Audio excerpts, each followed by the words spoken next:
Welcome to Hospitality Meets with me, Phil Street, where each week we take a light-hearted look into the stories and individuals that make up the wonderful world of hospitality. Today's guest is John Holden, food and beverage lecturer at Tameside College and founder of Bridgingtheskillsgap. Coming up on today's show, John reveals that he may have always been destined for hospitality. It has been said in the past, my daughter said if anybody cuts you in half, Dad, it will say hospitality. Phil tries his hand at German. They do have the greatest word for five in the world. Yeah. Fünf. And John talks about the type of accountant we can all do without. From what I could gather, the accountant had done a runner with the money. All that and so much more as we talk through John's story and journey to date. There's an overriding theme of giving back throughout John's journey, and there's no doubt that he is playing his part in making sure that people not only come into this wonderful industry, but have some great tools and contacts to go on and succeed. It's incredible work that I hope more people can support. Don't forget, we launch a brand new episode each week telling the amazing and always amusing stories from hospitality. So please remember to like, subscribe and review on whatever platform you're listening. Enjoy. Hello and welcome to the next episode of Hospitality Meets with me, Phil Street. Today we venture back to academia, but today's guest definitely does not stop his interest in that part of the industry, that is for sure. Currently food and beverage lecturer at Tameside College in Manchester for nearly the last 15 years, but also is the founder of the wonderful initiative that is Bridging the Skills Gap, something that I've gotten to know a little bit about recently, but I'm sure we'll learn a lot more about it today. So it gives me huge pleasure to welcome to the show John Holden. Good morning. Good morning, Phil. How are you? I'm very well, thank you. Just sat in my restaurant at the college. Excellent. Well, that give the podcast a bit of atmosphere. Yeah, it's the quietest room in the college, to be precise. I mean, I really can't find any quiet rooms. Every room's in use, so I thought, well, I'll just sit down in the restaurant. So nice. It's actually when I came up with the idea for this, there was a part of me that thought, because as you have noticed that the podcast's called Hospitality Meets, the intention was to go out and meet people, and then COVID hits. But actually, that's probably helped the podcast in its own weird way. Yep. But the idea was that I'd then go out and meet, and if I'd have been meeting you, I would have come to you and sat in the place where you deemed it was right and reasonable to do so. Yeah. And we'd soak up the atmosphere of where we were. Yeah. But there we are. Didn't happen. But nope. But yeah, more than welcome to come up when you're in Manchester. More than welcome. Very good. Yeah. My good lady's from the Peak District, so we're not a million miles away. Any time that we're up visiting that way, I shall definitely drop in for a coffee and to learn a little bit more about what you do. That's fine. More than welcome. Brilliant. So I gave you a bit of an intro there. Yeah. I don't know if I covered it all because frankly, you seem like the busiest guy on the planet. Well, I'm not. Obviously, I have family, which obviously keeps you busy. But no, I mean, it's hospitality is my passion. Hospitality is my life. And basically, I came into hospitality when I was the wonderful age of 16. Strangely enough, came to Tameside College. I did actually clock that. You know, I did have a question that I was going to ask you around. Now that because you've been a student, and now you're lecturing students, how does that actually feel to be on the other side? Well, I think part of me coming back to be a lecturer was the impression that I got off my lecturer. So I had a lecturer here called Mike Beavers when I was at Tameside College, and he left a massive impression on me. He gave me the drive, the motivation for the industry. And when the offer of a job came at Tameside College, I didn't start as a lecturer. I started as an assessor. But it wasn't long after that a lecturer left. I got asked if I could be interviewed. So I said, well, if you want me to, if I can apply, I will apply. So they said, please do so. I applied, got the job, and as they say, the rest is history. But the concept is the inspiration for me to go into hospitality, do the best I possibly could, get to where I wanted to do, and then put back was my lecturer at Tameside College. Mike Beavers, and in my mind I owe a lot to him for that. I have seen him since, and I have told him to his face that he was my inspiration. It's all his fault. It's all his fault. Yeah, for going down this ragged and debaucherous alley, but it was it's been a great career, great life, and great story really. I mean, for me it's like I say, hospitality is my life. it has been said in the past, my daughter said, if anybody cuts you in half, Dad, it will say hospitality. So Very good. Well, that obviously, therefore, rubbing off on your daughter as well. Maybe she's a hospitality. well, she's actually training to be accountant. She's doing an accountancy. Well, hospitality needs accountants too. It does. But strangely enough, an old college friend and colleague of mine contacted me, and he runs a pizza stall, his own business, and he was doing a festival this weekend, and he phoned me up. He says, "John, I need some help. Can you help me?" And I said, "Well, I'm away." I said, "But my daughter will do it. I'm sure. I'll ask her." Mm. And so I asked her, and being an accountant and seeing money coming into hand, she said, "Yeah, sure." Yeah. So she does have her time in hospitality. She, Yep. it's always been a part of her life because I've been in it since she was born. Mm. I was in a pub. I was running a pub when she was born, so the first 9 months of her life was in a pub. So Right. yeah, so it is in the blood. it It is is in the blood. in some Yeah. way, shape, or form. Yeah. Absolutely. So before you just mentioned that you were running a pub, but let's delve all the way back to that moment when you were a student at Tameside. Yeah. So What happened next? So I did 2 years at Tameside. I did a BTEC National, the good old BTEC National diplomas, and within that I did my 706-1 and 706-2 because the college were offering it, so I took it. Yep. But while I was at Tameside College, I did 2 lots of work experience. Really, I did Ainson Manor in Cartmel. Great experience up there, 6 weeks, and I also had 3 weeks work experience at the Kensington Park Hotel, London. Okay. Where it was over Christmas. That was very interesting. A 16-year-old going down on his own to London and being left in the big smoke to work in this hotel that knew nobody down there, knew nothing about the hotel, just got told you can earn a lot of money for the 2 weeks. Right. And I went, That'll do it. I said to my mum, I'm going to London. And she was like, yeah, that's fine. Not a problem. Because unfortunately, my dad passed away when I was 12, so my mum was a single parent. And Bless you. I was trying to do everything that I could to fend for myself, really, because my mum was bringing myself and my brother up. Her job didn't really afford the clothing for 2 teenage boys growing up. Right. So, I did everything I could to earn money. I was probably richer then than I am actually now.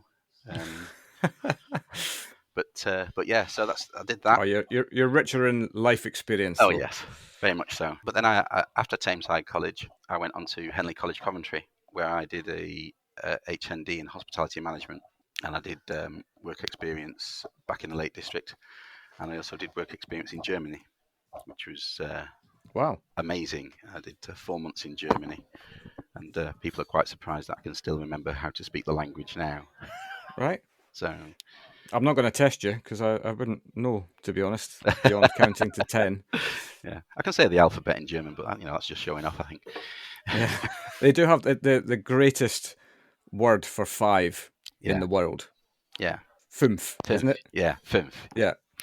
I'll just put my old Scottish twang on it there with the accentuated oomph. Yeah. But anyway, that's a slight digression. But yeah, so I did that. I came out of my HND, passed my HND, and I went to work in a local hotel called the Old Rectory, which unfortunately is no more. Part of the Chorus group of hotels then. Right.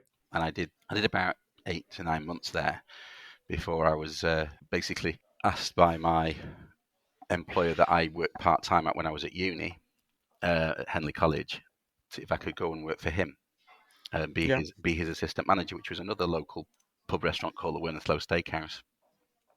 That was great experience. I set up a whole conference package for them and started getting customers in, and then I was on duty management, and I rolled up at right on top of the hill, the Werneslow Steakhouse, and I rolled up, and there was all these white unmarked vans, white box vans, roller shutters open on the back, and all these people walking out of the building, which I hadn't opened up, in overalls, with everything out of the building: tables, chairs, light fittings, beer containers, Right. glassware, everything. And then there was a couple of policemen there and a load of cars that obviously had official people in. And I got out, and they asked me if I was the owner. I said, no. I said, I'm the assistant manager. I've come to open up. I said, but I can obviously see I don't need to open up because you have done it for me. And the guy said, oh, yeah, sorry about that. He says, here's a court writ or whatever, because obviously it was a bailiff. But he had Right. the wonderful HMRC with him, along with the local council, along with the gas, along with the electricity. And basically, from what I could gather, the accountant had done a runner with the money, Right. That's charming. and so therefore hadn't been paying the bills. Right. So therefore, it was basically they were taking everything they could and closing the business down. So Yeah. I had to then go and run to my boss and go, just to let you know, there's somebody at the pub. Small point. Yeah, somebody at the restaurant wants to see you. And he was like, My life. but it's my day off. You should be running it. And I was like, I think it's quite important if you want to keep your business. So I've never seen a 50-odd-year-old man get dressed as quickly and drive up to the top of the hill. It's Yeah. And then I went on to the wonderful Boddingtons, and I started work at the Hare and Hounds, a place on Wynethlow in Hyde. I was there for 5 years. I was assistant manager. Then I went on to being deputy manager. Then I went from there. I got sort of like asked if I could move within the business to another site. So I went to the old rectory at Stockport, which was then a Henry's Table. Okay. And I was there for about 12 months. But my manager left. I ran it for about 8 months, and I applied for the job, and they didn't give it me, even though my stocks were up and my wages were down. They put somebody else in. I then moved to a wonderful place called At the Outside Inn, which was part of Scottish in Newcastle, because Scottish in Newcastle had just taken us over from Greenhalls. And It's a great name. yeah, the Great Outside name. Inn. It was a great format. There was only 5 in the country, so Mottram, where I'm actually born and bred, it was in my home village, strangely enough, but it was a That's massive. Northumberland, was it? No, that's in Cheshire. Ah, sorry. Beg your Oh, pardon. Mottram in Longdendale. So it was. I'll definitely edit that out then. But it was a great concept that literally you walked into the restaurant, you walked over a stream, over a bridge with a water wheel going, and there was trees in the walkway. There was little alcoves that were little caves and little houses. So it was literally the outside in. Fantastic. And it was a great concept. There was Falkirk, Dundee, Blackpool, Birmingham, and Mottram. Right. But the actual brand never took off, because not long after that, Spirit Pub Group moved in to take Scottish and Newcastle's pub side.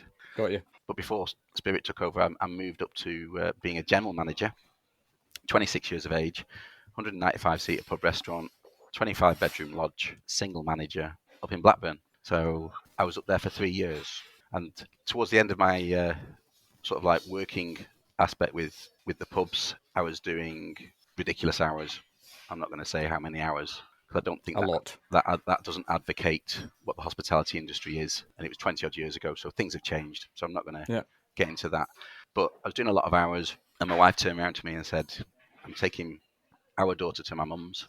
I'm going to see you at your mum's. And then that was it. It was a dilemma, you know. Yeah. It made me think then I needed to change my perspective. I got down to my mum's, and I just handed my notice in and moved forward with that. And I came out of the industry, but into training in the industry. So I didn't leave the industry, because it's my passion, it's my life, always has been, always will be. I'm not going to change that. And then I went into do training. So I worked with a number of training companies. And then in 2006, I saw a job for an assessor for Tameside College. And then that's where I joined. Right. And and then as I said at the top of the show, it's nearly 15 years. Yeah, I think this is my 16th year, 16th, 17th year. This is, so it's Right. Yeah, it's been a great aspect. I've seen a lot happen. I've seen a lot of sort of like staff go, not be replaced. When I first started with Tameside College, there was 4 front of house lecturers, 6 chef lecturers, and 6 bakery lecturers. Right. Now there's 3 bakery, 3 chef lecturers, and good old me as front of house. Really? Right. So, and that's nobody's fault. That's just the way of the world. We have a great team here, and we have some great students. And those journeys is what motivates me to come to work every morning. Yeah. Well, I mean, you just look at your own, as that fresh-faced 16-year-old who went strolling off to London. Yeah. I can't imagine, like, I'm trying to put myself in those shoes. I'm not sure I'd have been ready to do that from a maturity perspective. To be fair, I don't think I was, but I think it's one of those things that, pardon the expression, but you grab life by the balls, don't you? Yeah. and you run with it. And I think that's what I did. I saw the opportunity. I thought, do you know what? I can't miss this opportunity. It's Mm. the industry I want to know, want to learn. I already had a part-time job in the industry when I was 15, 16, and it was just, it opened my eyes. And, what I did at college and who I was with at college inspired me. And that inspiration has never waned, really. Yeah. I try and mirror myself on the type of lecturer that I was taught by, and it seems to work. You know, Yeah. I would hope so with that length of time in service. I mean, I've got people into play. I mean, you've spoken to Peter, which we can go over, but you know where my students are going, where my Mm. students are working, what projects we've got going. It is seriously amazing for me. If somebody said when I was 16, "You'll be doing this, John," I would have said, "Yeah," and the rest, jog on. Yeah. Whatever. Yeah. Yeah, yeah. I think that's the thing, though, isn't it? At 16 years old, who of us really truly has a clue what we're doing and what we're heading towards? I think it's very rare for somebody at that age to have a very clear plan as to what they're going to Strangely end up enough, at the doing. age of 13, I wanted to go and do catering, but I wanted, Really, yeah, but I wanted to go and do catering in the RAF. But right? those things called glasses came along, and so really, um, I I needed the old 2020 yeah, vision. yeah. I mean, you're talking about. I'm showing my age now. You're talking about nearly 30 years ago when I went for my first initial assessment, and they were like, "I think you need glasses, mate. I don't think you're going to get in." You know, and there was other things that they didn't tell me, that I needed my English, and I got through 4 years and struggling to get through to make sure I could get into the RAF, and they said, Mm, "Oh yeah, you can come in as an officer, but you can't because you've not got your English." And I thought, I've just done 4 years of education. I'm not going to go back, and I'm glad really, because I wouldn't be having the life I've got now. yeah, I wouldn't have met my wife. I wouldn't have met my wife in the industry, and I wouldn't have had my wonderful kids. So yeah. It's funny, isn't it? That the life is full of sliding doors moments. yeah, yeah, And I definitely, I'm not going to go into philosophical cliches like I always do, yeah, but it is true. I mean, you just you don't know, as you said, you've got to grab life by the balls. Opportunity presents itself all of the time. yes, It's just a massively, question of filtering out the ones that you think actually that sounds really cool. I'm going to yeah, go with that. massively, and that's the reason why, if I see an opportunity for students, I'll push it. I'll work with it, and I'll shape it to make sure it works. You know, my first experience of any sort of like success was in 2015. We always used to go to the Welsh competitions at Clandrillo College, and we took students there on February in 2015, and I got told, because two of my students front of house, one won gold in the flambe, Right? and another one won gold in the cook and serve. And a wonderful gentleman called Steve Scuffle approached me from the Craft Guild of Chefs. He says, "You need to enter these two into World Skills." And I was like, "Oh, right, okay. Well, tell me more about it." So we went Mm, and had a conversation. Cut a long story short, I entered my two students into the World Skills. We had a journey up to Glasgow, which was a great journey up to Glasgow, and we entered the heat. Came away from that not knowing whether we got through to any semi-final, final, or anything. And then I went on to get the notification that they got through to the semi-final. right? So we went down to Colchester and we did the semi-final. And then I got notification a week later that both of my students had got through to the final. Right? So both my students got through to the final six.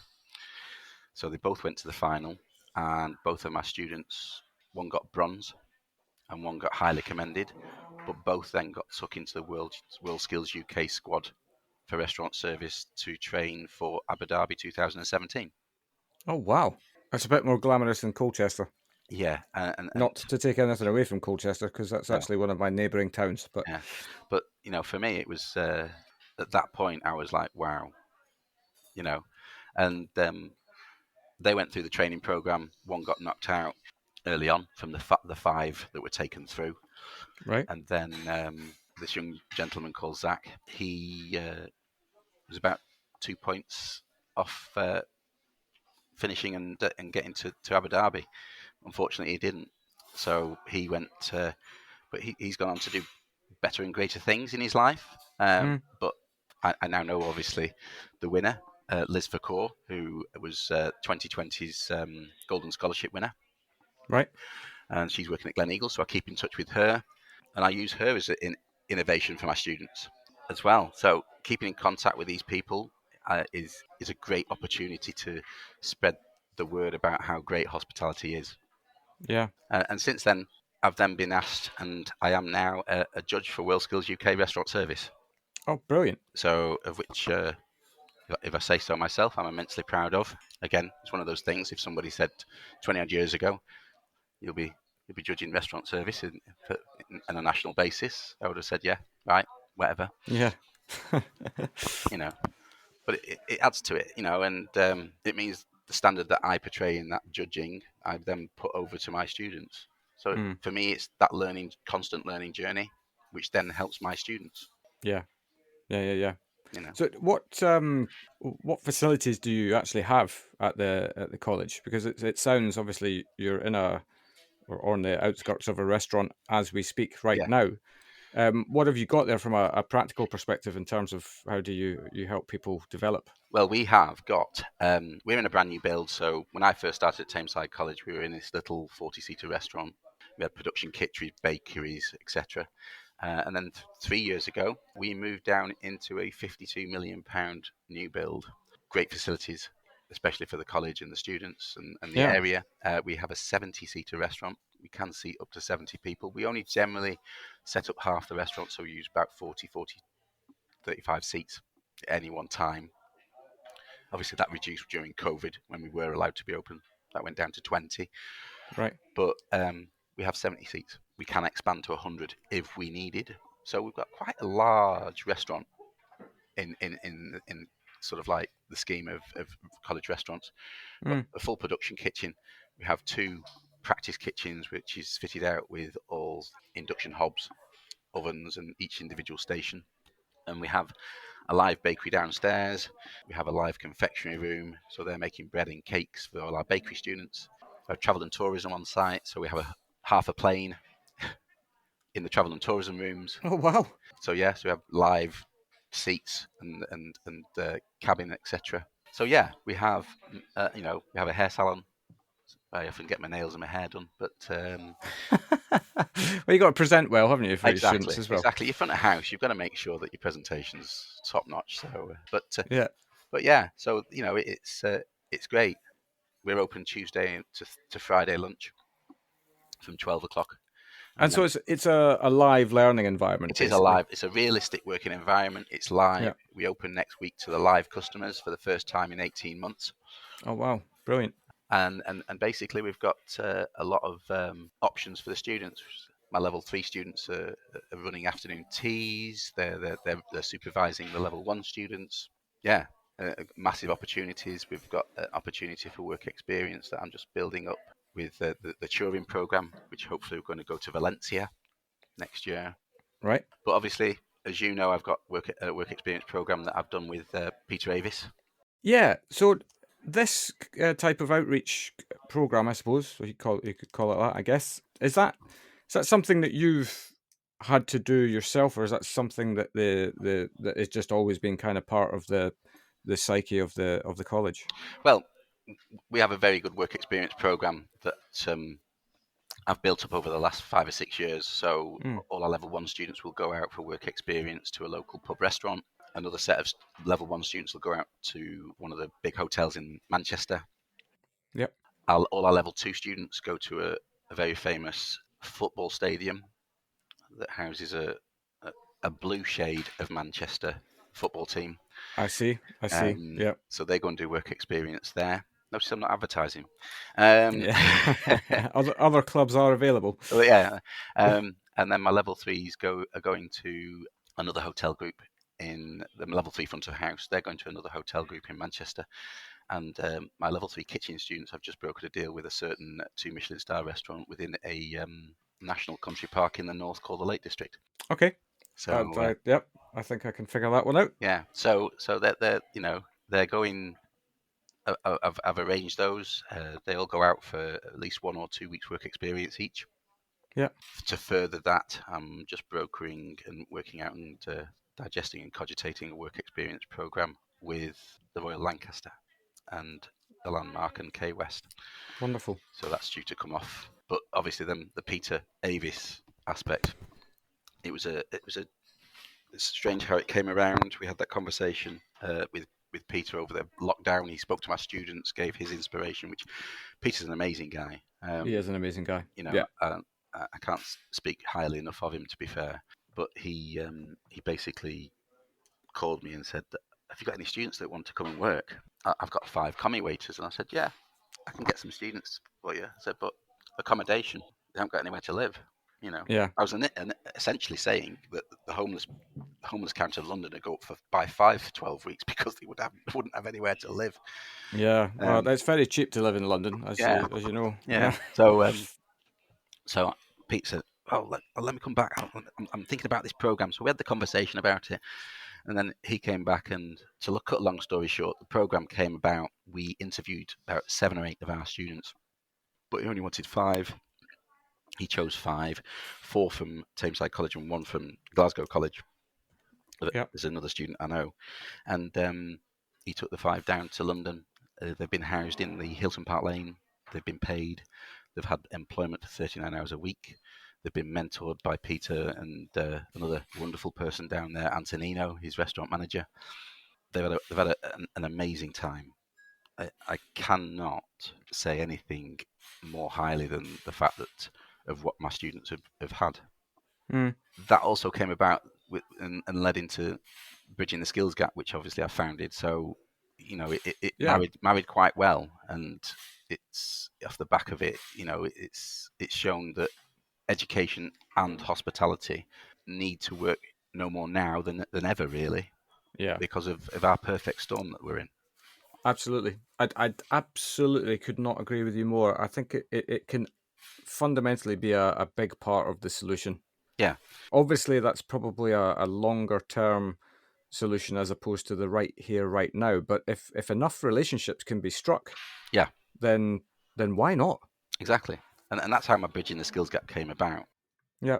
I was obviously doing work experience and sorting out work experience for Tameside, and I was realizing that certain parts of the industry were just like going, "Oh yeah, you're from college, yeah, yeah, not very qualified," and I was like, "Come on, you know, give us a shot."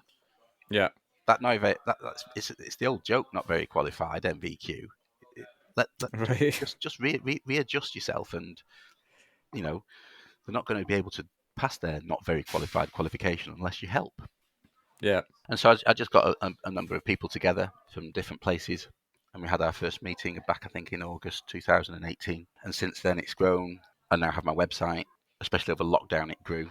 And more industry people and more educationalists are coming online for the meetings. And I just try and make them topical.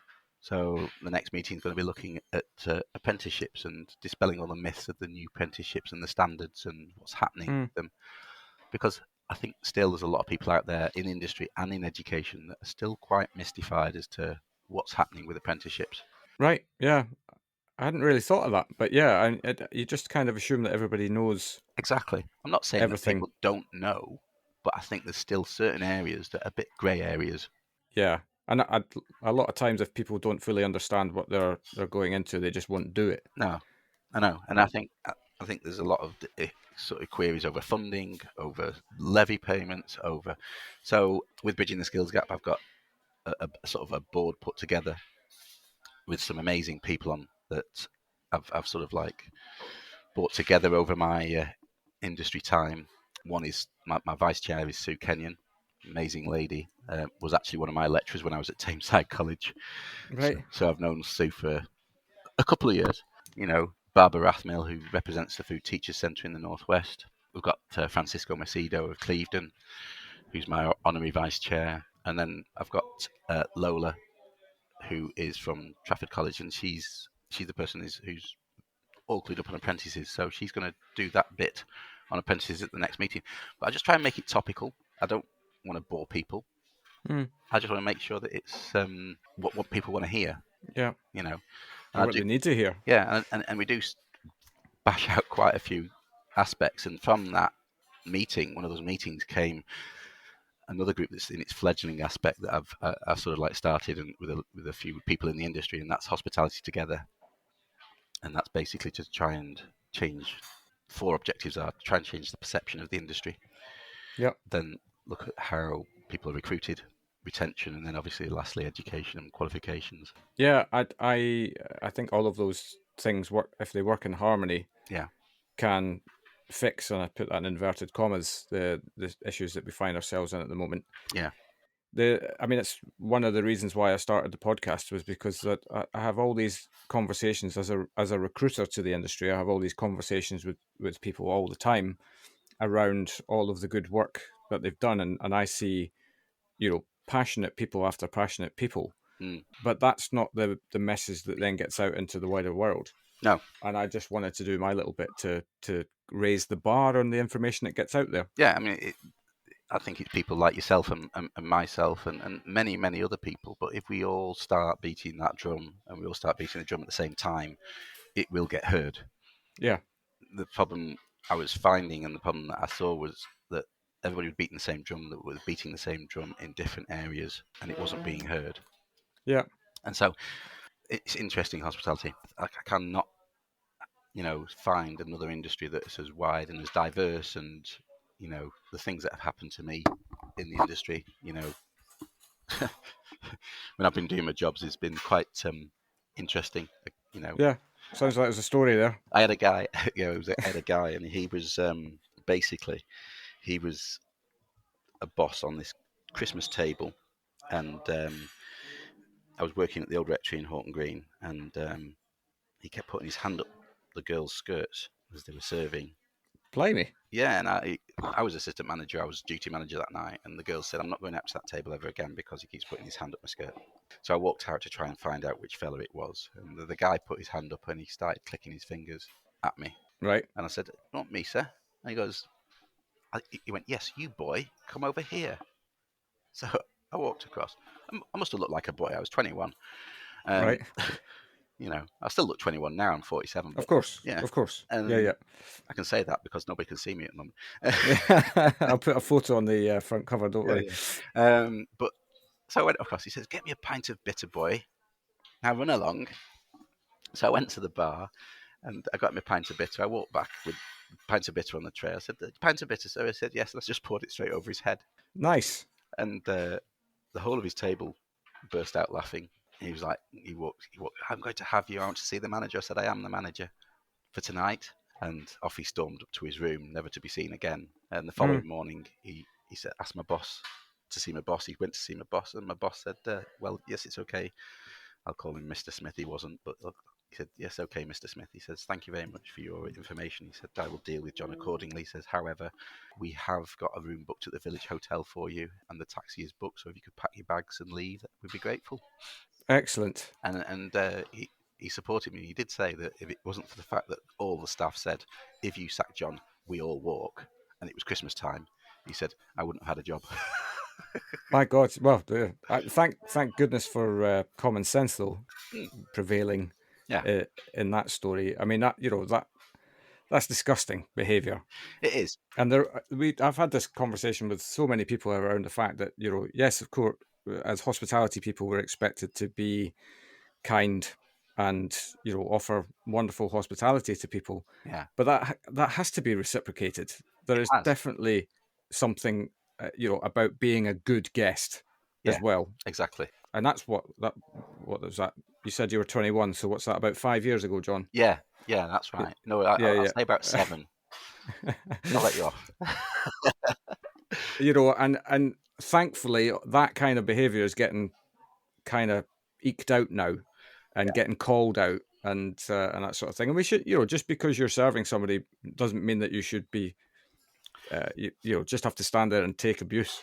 Yeah, I mean, we all know that we have the saying, the customer's always right, and we try and make it as clear and concise for the customer as possible. Mm.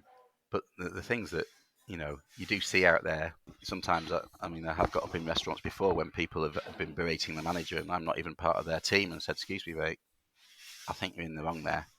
Mm. And because I was another customer, he didn't know I worked in the industry.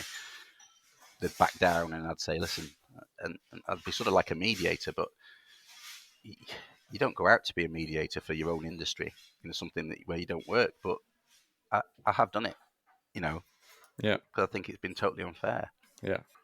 But no, I think my journey has been enlightening. I love the All of industry. these things give you life experience, though, don't they? That's the They thing. do. You can't.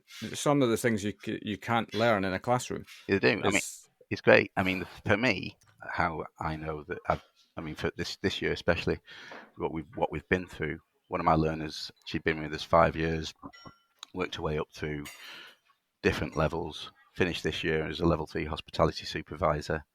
Got and I got a card sent delivered to me by her, but from her parents, and her parents had bought me a £50 voucher for a Miller and Carter. right. All it said was, "Thank you so much." That to me was like, yeah, I know I'm doing my job when I get something like that. Yeah. You know, not from the student, but from the parent. Yeah. Yeah. It's one of those aspects.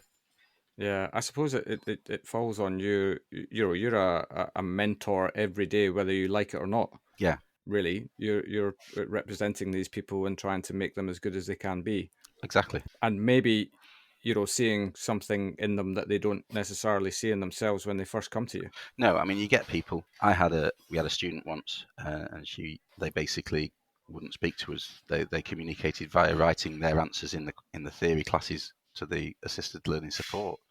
Right. And by the end of the 3 years, you couldn't shut her up. And she went on to run a cafe and has done really well for herself. And it's really great to have that. That's what motivates me to get up in the morning. Obviously, I have to. I have my family, which are my main priority. But Yeah. the thing that motivates me to come to work is where I can see these young people come into the industry. Because if we don't get these young people into this industry on a positive note, and these people don't see the industry as a positive note, then we're failing Yeah. as not only as educationalists but also as hospitality people. We're failing our own industry, and I think that's what keeps me going. I don't want to see our industry fail. Nobody does. But for me to be able to work in this amazing industry and have the amazing contacts and amazing people I meet and deal with, like Peter Avis and Sally Beck and Steve Scuffle and many, many, many more. So I apologise if I haven't mentioned everybody's names. That to me, to get these students to work and see and hear, like Sarah Powell at Le Manoir. Yeah. I did a trip with my level twos in 2019 in the January, just before the COVID hit. Mm. I did a trip down to London. We did the Ritz. We did the Dorchester. We did Galvin's at Windows for lunch.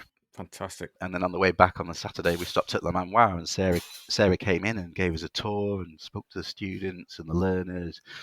And those people, one of those people, Kian, is one of those that is in London with Peter now. Right. And he said that initial trip was what has inspired him to do the London aspect. And he said he only wishes that he could then go to Le Manoir. Well, a dream starts with a wish. It does. So, for me, I've fulfilled somebody's wish. Yeah. You know. That's really cool, and and that is it's also essential. Yeah. I guess as part of the whole overall process of how you bring people through and get them into the industry and get them off to a good start. Yeah. And it's not all about the Le Manoirs of the world and No, it isn't. the luxury part of hospitality, although it's very difficult not to be inspired by it, I think, when you see it in action. Yeah. But to have facilitated these relationships with these places, I can see as it's as important as the education that you're giving them Correct. while they're with you, Yes. Massively. because that's the next stage for them, isn't it? Then Yeah. is about finding that place where they feel like they're at home. Yeah. I mean, for me, it's, one of our students this year, we did a Teams call with the great John Williams at the Yeah, Ritz. yeah, And John came online, spoke to the students about his journey. At the end, one of the students turned around and, when he was asking questions, said, "Would you take work experience?" He said, "Yes. Just get John or Stephen, who's my colleague, to get in touch with me." So Stephen, my colleague, contacted John and said, "This young student wants to do work experience, like he said. Is that possible?" And he said, "Yeah." So I think in the summertime, he went down for a week. After 4 days, he got offered a job, and he starts working at the Ritz on Monday. Oh wow, fantastic! So, Yeah. you know, if people turn around to us here at Tameside College, which I wouldn't have worked in a place if I didn't agree, if I didn't believe in the place, Mm. and I believe wholeheartedly in our team and what we can do for these students. And I think for me, to see these learners having the experience with Peter, like they've had, having the experience of doing work experience at the Ritz, but then actually getting a job there, you know. Yeah. Yeah. And so it just makes me go home with a smile on my face. Yeah. Well, and that's ultimately from your own well-being. That's a wonderful place to be. Yeah, I'm not saying the job isn't stressful. I'm not saying that life isn't stressful, but just seeing these people get where they get takes a lot of that stress away and Yeah. makes it think, well, that stress is worth it, Yeah. because we've got to get these people in the industry. We've got to Mm. show them the life. We've got to show them the light at the end of the tunnel. We've got to show them where we can get them, what we can do with them, and that's the reason why I do the job I do. And Yep. that's the reason why I do Bridging the Skills Gap and put the effort into that, and try and liaise with as many industry people as possible. Devonshire Hotel Group, Dakota, F3, Royal Lancaster, Galvin's, Hilton, Holiday Inn Yeah. Manchester, the Kimpton, the French, the Midland Hotel. All these people have given our students valuable experience, and I thank them for Mm. that. I seriously, seriously put my hand on my heart and thank them for that, because without them, my job wouldn't be what it is today. Yeah. I think as well, you're giving people quite a sweeping view as well of it's not just things that are on your doorstep. It's No, no, what's also out in the big world. yeah. I mean, I speak with a gentleman who's the exec chef for Holland and America cruises, Yeah. and he's been onto the phone online with my students. So I'm not closing the door on anything to let them know. I had the great John Cousins online with them. You know, I know John, and John's a fantastic person for front of house. But to get that kind of person inspiring your students, you can't pay for that. Absolutely. They can then see it as well firsthand, can't they? That this Exactly. is I can shoot for that. I Yeah. can see a path. Yeah. Yeah. And the one thing I always tell anybody that I've been lucky enough to mentor over the years is that in everything that goes on out in the world, the one thing that you can always control is your own attitude Yeah. Yeah. towards something. And if you've got that, and then you're facilitating these wonderful opportunities for people, then it might take them two or three experiences to figure out where their hospitality home's going to be. Yeah. But you've got to go and get the experience, because Exactly. you won't know without trying. No. No. Exactly. Exactly. And I think it's just we've got to make sure that education mixes with industry, and industry Yep. mixes with education. Yep. Because if we don't, the pipeline is going to be minimalized, you know, on Yep. both sides. And I think, the more that we can show these students that, I'm not going to lie, there is going to be long hours in certain aspects because of the nature of the industry and the nature of the beast Yep. when it comes to, you know, pardon my French, but when the shit hits the fan. But Yep. but the concept is it's a great industry to be in. You'll meet new people. Not every day's the same. Every day's different. It isn't boring. You're not sat behind a desk. It's hard work, but then rewarding. Yeah. And you learn You learn the life skills that you just can't. massive. You know, you can learn them quickly as well, because Yeah, you a lot of the time you have to. yeah, But actually, I mean that long hours thing, that to me that's inevitable in any industry where yeah, you want to get on yeah. and make a difference. It definitely shouldn't define hospitality as No, that's its major thing. I think that's what gets out in the press. Unfortunately, I mean Yeah. that's what gets put out. Oh, the long hours. Oh, the rubbish pay. But, hey, that was 20 years ago. Mm. We're not denying that certain times there's going to be long hours, but you only make those long hours as long as you want to make them now.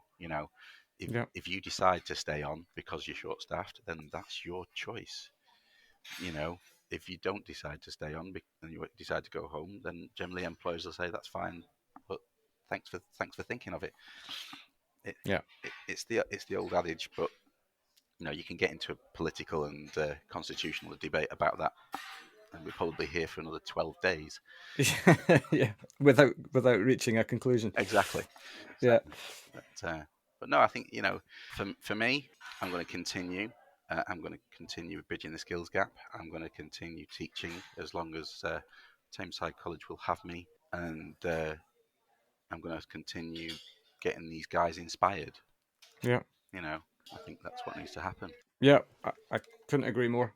You know, it's something that if anybody does want to join us at Bridging the Skills Gap, they can have a look at the website. It's www.b for Bravo, T for Tango, S for Sierra, G for Golf.org.uk. So they can have a look at that website. I'm more than happy for people to come along and, if they want to have a conversation with me, that's fine. Yeah. My number's on the bottom of the website. Just text me first and see when I'm free, because I'll be teaching, or email me on the email address at the bottom of the webpage, and I'll email them back. But more than happy to help anybody that wants to join and sort of like join the crusade. It's not a crusade, but you know what I mean. I think it is. You know, At the positive crusade. yeah. I think for me, it's putting the positivity into it. I'm not a negative kind of person. People can't understand me at work that I'm just as happy as I walk in at 8 o'clock in the morning as I am when I leave at 9, 10 o'clock at night sometimes. Right. So I'm happy at 8 o'clock in the morning. I'm just not sure quite as energetic as oh as yeah, the rest of the world. I have energy. Yeah. No, I think the work that you're doing, both in your kind of your day job and your night job, if you like, in terms of what you're doing to inspire hearts and minds, is necessary and just wonderful. And Well, having thank you. spoken to Peter Avis directly about the work you're doing, it's actually its genius is in its simplicity. Yeah, In terms of there's an opportunity that helps him out, and it also helps you out, and it yeah, also helps the students out. yeah, Everybody wins, yeah, and the industry wins yeah. ultimately. Exactly, exactly. And I hope everything that Peter did say was good. It was all good, very, very good. Yeah, and and I think that once word gets out that it's working, Yeah, that there are people who are going into that experience and walking away inspired yeah, by the opportunity that's in front of them, then it sounds to me inevitably that other businesses would go, well, if it can work for them, yeah. And surely it can work for us. I think that's what's happening with the great people at the Royal Lancaster. Yeah, That they've seen it work. They're only going to do fortnight aspects, but still they're going to house them. They're going to put them up. They're going to feed them on duty. They're going to pay them, and going to give them an experience and look after them.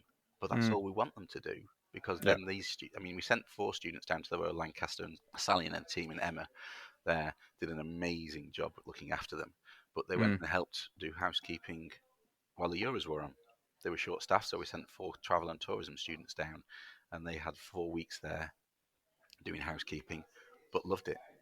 yeah, These kind of partnerships need to be put out there, and if what Peter and I and Antonino and Galvin's and Tameside College have done inspires others, and then obviously what we're doing with the wonderful Sally Beck and Emma Brealey at the Royal Lancaster, once that takes off, if that inspires people, then it's done its job.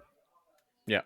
I've done my But job. you're almost kind of you've got an open source blueprint Yeah, that I'm sure, given the we've not known each other very long, but in terms of what I've come to understand about you is that if a college or university from around the UK or anywhere came to you and said, John, how did you make that work? yeah, You'll have a very open conversation and give them yeah, the blueprint for making that happen. exactly.